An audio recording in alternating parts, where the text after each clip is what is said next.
اور کیا بہوؤں بیٹیوں کا تماشا لگایا ہے، اور نیم برہنہ بیٹیاں لوگوں کی شہوانی نگاہوں کے سامنے ہیں، اور باپ بھی کھڑا ہے اور بیٹا بھی کھڑا ہے، نہ باپ کی آنکھوں میں حیا ہے، نہ بیٹے کی نظروں میں حیا ہے، نہ بھائیوں میں غیرت ہے، اور کہتے ہو اللہ کی رحمتیں ہمارے اوپر نازل ہوں۔ یہ تو شکر کرو پتھر نہیں برستے محمد عربی کے قدموں کا صدقہ۔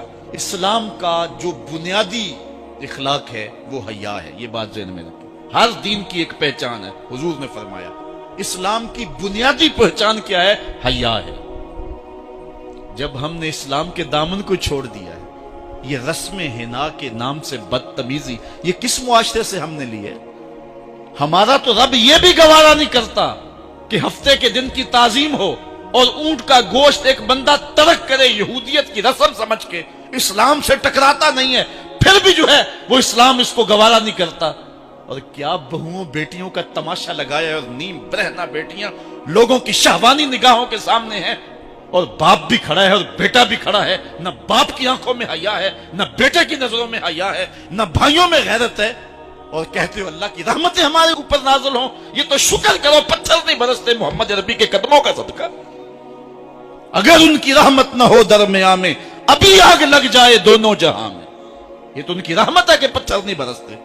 پچھلی قوموں نے ایک ایک جرم کیا، کسی کے اوپر پتھر برسے، کسی کے اوپر خون برسا، کسی کے اوپر ایسا زلزلہ آیا کہ نیچے والی جگہ اوپر اور اوپر والی بستیاں نیچے، لیکن اس امت پر ایسا نہیں ہوگا۔ اللہ کہتا محبوب تیری وجہ سے نہیں ہوگا، ورنہ حضور نے فرمایا کہ یہ امت پچھلی امتوں کے قدموں پر قدم رکھے گی۔ یہاں تک حضور نے فرمایا کہ اگر کسی شخص نے اپنی ماں کے ساتھ بھی زیادتی کی ہے تو یہ وہ بھی کرے، اور دیکھ رہے ہیں کیا کچھ نہیں ہوا ہے۔ قبروں سے مردے اکھاڑ کر کے ان کی بے حرمتی نہیں کی جا رہی؟ کبھی ایسا بھی ہوا تھا؟ کیا کچھ نہیں ہو رہا؟ تم کہتے ہو کہ ہمارے اوپر اللہ کی رحمتیں نہیں اترتی، میں کہتا ہوں شکر کرو پتھر نازل نہیں ہوتے، اور یہ صدقہ ہے محبوب کی کالی کملی کا۔ اور اللہ نے فرمایا ما کان اللہ لیعذبہم وانت فیہم، محبوب تیری وجہ سے میں عذاب نہیں اتارا ورنہ پیس کے رکھ۔ تو ہم اپنے آپ کو دیکھیں، اپنے کردار کو دیکھیں، اپنے حوال کو دیکھیں، سر سے لے کر پاؤں تک ہم اسلام میں آ جائیں، چھوڑیں آدھا تیتر آدھا بٹیر، جہاں جی چاہا اسلام کے دامن میں آگے اور جہاں جی چاہا ادھر چلے جائیں، مسجد میں بھی چندہ دیا اور ہوٹل میں بھی شراب پی، رب بھی خوش رہے شیطان بھی راضی رہے، ایسا نہیں ہوگا۔ رب کہتے نہیں کہ میرے ہو تو پھر میرے ہی ہو۔ کوئی بھی غیرت مند محبوب نہیں جو ہے تسلیم کرتا کہ میرا محب کسی اور کی طرف نظر اٹھا کے بھی دیکھے، تو رب سب سے بڑا غیرت مند ہے، وہ نہیں چاہتا میرا ہو اور کسی اور کی طرف دیکھے۔ تم کون ہے؟ مغربی تہذیب لگتی کیا ہے تمہاری؟ اپنی ملت کا قیاس اقوام مغرب سے نہ کر، خاص ہے ترکیب میں تجھے قوم رسول ہاشمی۔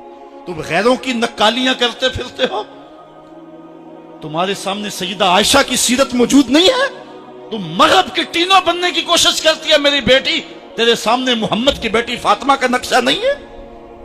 کدھر بھاگ رہی ہے؟ یہ بال کھول کے بازار میں کون جا رہا ہے؟ یہ نیم برہنہ کون جا رہا ہے؟ دیکھ محمد عربی تجھے کیا آواز دے رہے ہیں، ان کا لہجہ کیا، اس کو سن اور زندگی کو اس کی مطابقت میں گزار۔ اصل ہمارے دل زنگ آلود ہو گئے، اس دنیا کے اس ماحول نے ہمیں اس طرح کر دیا ہے کہ آج ہمیں سمجھ نہیں آ رہی کہ ہم کدھر جائیں۔ علماء فرماتے ہیں جب دل زنگ آلود ہو جائیں تو پاک لوگوں کی صحبت اختیار اور کثرت ذکر۔ حضور نے ارشاد فرمایا لکل شین ثقالہ وثقالۃ القلوب ذکر اللہ، ہر شے کا زنگ اتارنے والی کوئی چیز ہے، دلوں کا زنگ لگ جائے تو اللہ کا ذکر کیا کرو، دلوں کا زنگ اتر جائے۔ اور ایک اور حدیث میں حضور نے دلوں کا اور من کا میل اتارنے کے دو نسخے بیان کیے، ایک کثرت کے ساتھ موت کو یاد کرنا، کثرت کے ساتھ موت کا تذکرہ، اور دوسرا کثرت کے ساتھ جو ہے وہ تلاوت کلام مجید۔ اصل 10-15 سالوں سے ہمارے ساتھ جو کچھ ہوا ہے، آج اگر کوئی تذکرہ موت کرے، کوئی آخرت کی یاد دلائے، کوئی عمل کی بات کرے، وہ کہتے ہیں یہ تو ویسے خوش کیسے، کیا پتہ، قبر کا مذاق اڑا رہا ہے۔ اللہ اکبر، قبر دا خوف دے دے کے لوکی مینوں ڈرا دے۔ میں کہتا ہوں لوگ ہے کون ڈرانے والے؟ منکر نکیر کا پتہ آمنہ کے لال نے دیا ہے۔ قوم کو بے عمل بنایا جا رہا ہے، اور ان کے سینے سے خوف خدا اور خشیت الہی جو ہے وہ کھلتی جا رہی ہے، اور یہ سب کچھ دین کے نام پہ کیا جا رہا ہے، اور چند مفاد پرست لوگوں نے ترہیب اور ترغیب جو کہ اسلام کا مزاج ہے، تبشیر اور تنذیر نبی کا منصب ہے، اس کا مذاق اڑا کے رکھ دیا اور انہوں نے ایک متوازی دین دے دیا ہے، جس کے نتیجے کے اندر قوم کی بے عملی جو ہے وہ پختہ تر ہو گئی اور اس کو وہ دین کا رنگ دے رہے ہیں۔ اللہ کے محبوب علیہ الصلوۃ والسلام نے فرمایا کہ دلوں کو زنگ لگ جائے تو ذکر سے اترتا، دلوں کو زنگ لگ جائے تو قرآن سے اترتا، دلوں کو زنگ لگ جائے تو موت کی کثرت کے ساتھ یاد کرنے سے اترتا۔ قرآن مجید کی تلاوت معمول زندگی بنا۔ وہ کہتے ہیں کہ چہرے کا پردہ نہیں ہے، ہاتھوں کا پردہ نہیں ہے، پاؤں کا پردہ نہیں ہے۔ شاید وہ اس بات کو جو ہے وہ سمجھنے سے قاصر ہیں کہ یہ محارم کے لیے ہے۔ عورت کا مخصوص اعضاء کا پردہ تو اس کے باپ سے بھی ہے، اس کے بھائی سے بھی ہے، اس کے محارم سے بھی ہے، حتیٰ کہ بیٹے سے بھی ہے۔ لیکن یہ جو اعضاء ہیں ان کا پردہ بھی عورت کے اوپر لازم ہے، چونکہ جو شر پیدا ہوتی ہے وہ چہرے سے اس کا آغاز ہوتا ہے۔ تو میں ایک بات کہا کرتا ہوں کہ یہ جتنے دلائل ہیں، ان دلائل کے جواب بھی علماء نے دیے ہیں، یہ ساری بحث کی جا سکتی ہے۔ میری مائیں بہنیں تصور کر لیں کہ سیدہ فاطمہ تو زہرا کا پردہ کیسا ہوگا، تو ان کے تصور میں حیا میں لپٹی ہوئی فاطمہ دکھائی دے گی۔ بلکہ سیدہ فاطمہ تو زہرا سے جب پوچھا گیا کہ عورت کا صحیح پردہ کیا ہے، تو انہوں نے کہا کہ عورت کا صحیح پردہ یہ ہے کہ وہ کسی مرد کو نہ دیکھے اور کوئی مرد اس کو نہ دیکھے۔ حضرت عبداللہ ابن مکتوم رضی اللہ تعالی عنہ کے سامنے ازواج مطہرات نے پردہ نہیں کیا تو وہ آنکھوں سے نابینے تھے، تو حضور نے اس پر انہیں تنبیہ کی کہ تم نے پردہ کیوں نہیں کیا؟ تو انہوں نے کہا حضور وہ تو نابینا ہے۔ تو فرمایا کہ تم نابینا تو نہیں ہو۔ تو پردہ مرد سے بھی ہے، جہاں فتنے کا امکان بھی ہو، شریعت نے وہ راستہ ہی مسدود کر دیا ہے تاکہ کل کوئی فتنہ کھڑا نہ ہو جائے۔ تو میں سادی سی بات یہ کرتا ہوں کہ پردے کے حوالے سے دلائل کی دنیا بھی ایک بہت بڑی دنیا ہے، لیکن میری مائیں اور بہنیں یہ تصور کریں کہ سیدہ فاطمہ تو زہرا کا پردہ کیا ہوگا، تو یہ تصور کرنے سے ہی طبیعت میں حیا پیدا ہونا شروع ہو جائے گا، اور سیدہ کا پردہ اور ان کی عصمت اور ان کی آبرو کا انداز سمجھ میں آ جائے گا۔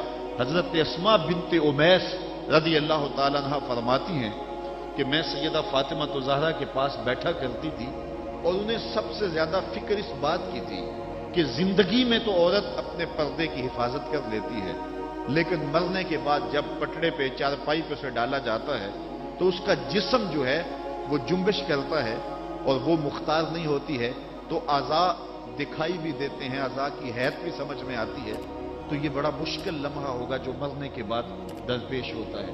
تو فرماتی ہیں کہ میں نے انہیں کہا کہ جب حبشہ کی جانب ہجرت کی تھی تو میں بھی ان لوگوں میں شامل تھی، تو میں نے وہاں حبشہ میں دیکھا ہے کہ چارپائی کے چاروں پایوں کے ساتھ شاخ باندھ دیتے ہیں اور پھر ان کو درمیان میں جوڑ دیتے ہیں اور اس کے اوپر کپڑا ڈال دیتے ہیں اور یہ ایک ڈولی بن جاتی ہے۔ تو کہتی ہیں جب میں یہ بات بتائی تو سیدہ بہت زیادہ خوش ہوئی، کہا یہ تو ایک بہت اچھا طریقہ سمجھ میں آ گیا جس سے مرنے کے بعد بھی عورت کے پردے کی اور اس کے جسم کی حفاظت ہو سکے گی، کسی کی نظر نہیں پڑے گی۔ تو یہ وہ سیدہ ہیں کہ جنہوں نے اپنے پردے کی حفاظت یوں کی کہ غیر مرد نے انہیں نہیں دیکھا، اور پھر مرنے کے بعد بھی ان کے لیے وہ ڈولی تیار کر لی گئی، رات کی تنہائیوں میں ان کا جنازہ پڑا گیا، اور یہ وہ پاک دامن خاتون ہے جن کا آنچل مہر و ماں نے بھی نہیں دیکھا ہے۔ اور جب قیامت کا دن ہوگا تو حضرت سیدہ فاطمہ تو زہرا 70,000 خواتین کے جلو میں نکلے گی، تو آواز آئے گی یا اہل الجمع غدوا ابصارکم لأن فاطمہ بنت محمد حتی تمر، اے لوگوں نگاہیں نیچی کر لو، محمد عربی کی بیٹی کی سواری گزر رہی۔ تو دنیا پر بھی ان کے پردے کی حفاظت، بعد از وصال بھی، اور پھر قیامت کے دن بھی۔ مجھے بتائے عورت کیا وہ مغرب کی آوارہ لڑکی کے روپ میں زندگی گزارنا چاہتی ہے یا سیدہ فاطمہ تو زہرا کے پردے کی وارث بننا چاہتی ہے؟ وہ سڑکوں پر لہرا کر چلنے میں فخر محسوس کرتی ہے یا کہ وہ اپنے مخصوص پردے میں لپٹ کر کے تقدس مہاب انداز میں گھر سے مجبوراً نکلنا پڑے تو نکلنا پسند کرتی ہے؟ کوئی بھی شریف زادی یہ پسند نہیں کرے گی کہ وہ مغرب کی حیا باختہ لڑکیوں کی طرح آوارہ مزاج ہو اور اس کی طرف شہوانی اور بھوکی اور غلیظ اور گندی نظریں اٹھے. وہ چاہے گی کہ میں تقدس معاب زندگی گزاروں. میری بہن، تیرا برقع تیرے لیے قید خانہ نہیں، تیرے برقعے کی ایک ایک سلوٹ تیرے حیا کا پہرا ہے. تو مغرب کی ٹینو نہیں ہے، تو مشرق کی بیٹی ہے. تو فاطمہ ہے، تو عائشہ ہے، تو حفصہ ہے. تیرا پردہ اس کائنات کے حسن کی علامت ہے. تو سمٹ جائے گی تو امت پھیل جائے گی، تو گھر کو سنبھال لے گی تو امت بحر و بر پہ جاری ہو جائے گی. تو عورت کو گھر میں سمٹ کر کے اپنی اندرون خانہ ذمہ داریوں کو سنبھال کر کے اپنی عصمت اور اپنی آبرو کی حفاظت کرنی چاہیے تھی. اقبال نے بڑی خوبصورتی سے اس پر بحث کی ہے کہ عورت کے لیے پردہ ضروری ہے یا نہیں، اور پھر کہا عورت کو یہ خود اپنے آپ سے پوچھنا چاہیے کہ وہ کس روپ میں اچھی لگتی ہے. ذرا دیکھیے اقبال کا لہجہ. اللہ اکبر. اس راز کو عورت کی حقیقت ہی کرے فاش. مجبور ہے، معذور ہے مردانے خرد مند. کیا چیز ہے آرائش و زیبائش میں زیادہ، آزادی نسواں یا زمرد کا گلو بند. اقبال کہتا ہے کہ عورت اپنے اندر کی عورت سے پوچھے کہ اس کے لیے حسن کہاں ہے. زمرد کا گلو بند اس کو دیا جائے اور وہ پردے میں جو ہے وہ سمٹ کر کے گھر کی ملکہ بن کے رہے، تو یہ اس کے لیے زیادہ اعزاز اور عزت اور فخر کی بات ہے، یا وہ جو ہے وہ آزادی نسواں کے نام سے بازاروں میں گھومتی پھرے اور مردوں کے سامنے ہنس ہنس کے باتیں کرتی پھرے. ایک عورت 4 گھر کے افراد کی خدمت کو اپنے لیے بوجھ سمجھتی ہے اور اسلام کو متعون کرتی ہے کہ اسلام نے مجھے جو ہے وہ پابند کر دیا ہے اور گھر کے اندر محدود کر دیا ہے، اور میں اتنے بچوں کی تربیت میرے کندھوں پہ ڈالتی ہے، اور میں شوہر کی خدمت بھی کروں، بچوں کی خدمت بھی کروں، تو اسلام نے تو میرے اوپر بڑی پابندی لگا دی ہے، مجھے آزادی ملنی چاہیے. اور وہ عورت جو 4 بچوں کی خدمت اپنے لیے بوجھ سمجھتی ہے اور پھر وہ 300 مسافروں کو ہنس ہنس کے کبھی پانی پیش کرتی ہے، کبھی کھانا پیش کرتی ہے. 300 مسافروں کو ہنس ہنس کے مسکرا کے لہک لہک کے پانی پیش کرنا اور کھانا دینا، اور مختلف ذہنیتوں اور گندی سوچوں کے حاملین لوگ بھی اس طبقے میں موجود ہوتے ہیں اور ان کی شہوانی نظروں کا شکار ہونا. کیا عورت کے لیے یہ عزت ہے، یا عورت کے لیے یہ عزت ہے کہ گھر کی 4 دیواری میں سمٹ جائے اور تقدس ماحول کے اندر اپنے بچوں کی تربیت کرے؟ عورت کو جتنی ذمہ داریاں دی گئی ہیں وہ صرف ان کو سنبھال لے اور ان کے سنبھالنے کا حق ادا کر دے تو وہ ایک اچھے معاشرے کی تشکیل کی ضمانت بن جاتی ہے. سیدہ فاطمہ الزہرا رضی اللہ تعالی عنہا کا وجود ہمارے لیے ایک روشن، ایک منور اور ایک تابع جو ہے وہ وجود ہے، جس سے ہم مخدرات اسلام کی تربیت کے خد و خال لے سکتے ہیں.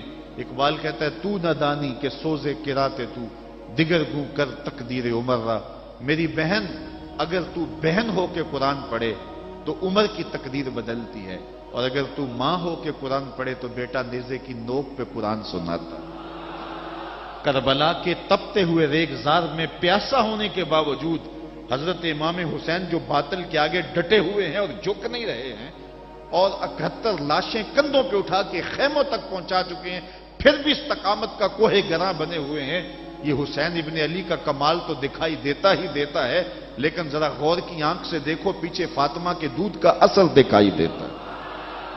تو اگر مائیں پردے میں سمٹ جائیں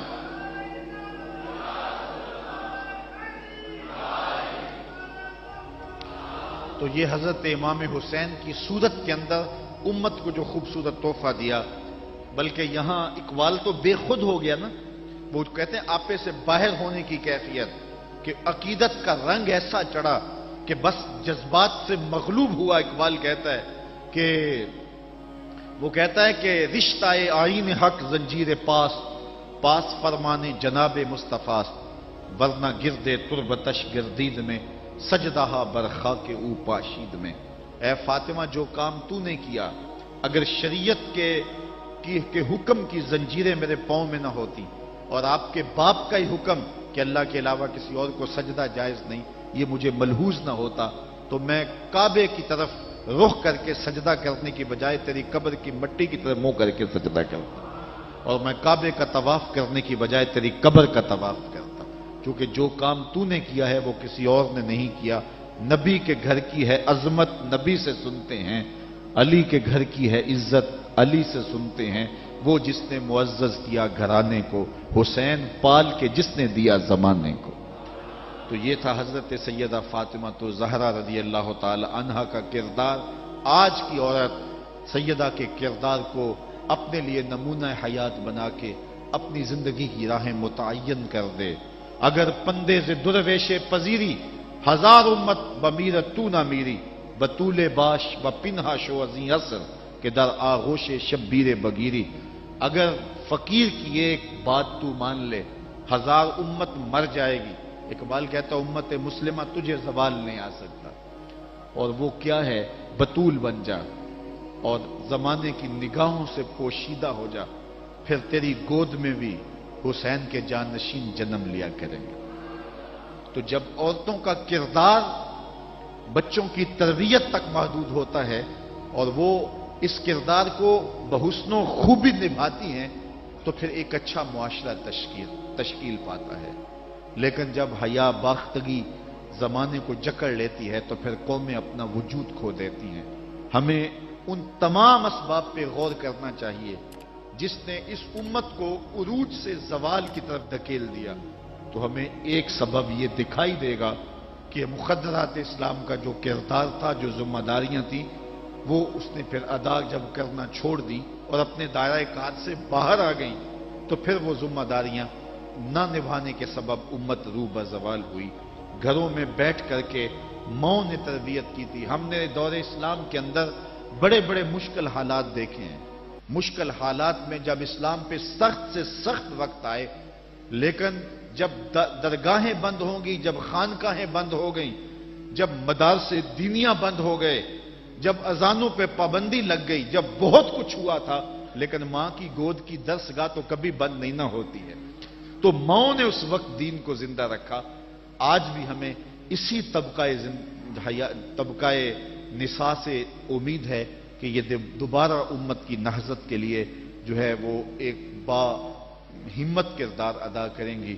اللہ تعالیٰ خواتین اسلام کو حضرت سیدہ پاک کے اسوہ نور کی روشنی میں اپنی زندگی گزارنے کی توفیق عطا فرمائے۔